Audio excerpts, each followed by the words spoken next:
मंडळींनो नमस्कार. आज आहे आमच्याकडं वाघबारशी. इकडं पोरा वाघाला सजवीत होती आणि इकडं महिला मंडळ जेवण करून बसल्या होत्या. मग मोठ्या बाबांनी गुरं आणायला सांगितलीन. दादा आपल्या बैलाला घेऊन आलं आणि ढोरावर पाणी पाजायला नेलीन. पाठून सोन्या बाबा, ताई, वहिनी, गोंडान बाकीच्या गुरांना घेऊन येत होती. मग अजान 12 वाजून कार्यक्रमाला सुरुवात केला. बार पण मस्त फटफट फटफट वाजलं आणि सर्व कार्यक्रम झाल्याच्या नंतर इकडं जेवणाची पंगत लागली. पंगत लागल्याच्या नंतर कॅमेरा गेला ह्या बाबूकडं.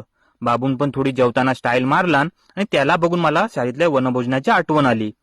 इकडं तात्या दादा सर्व बसलं होतं आणि मग वहिनीनं आणला खीर. मी म्हटला मला थोडी मॉप दे, कारण रानात जेवायचा म्हटला का माझ्या पोटात 2 घास जास्तच जातात.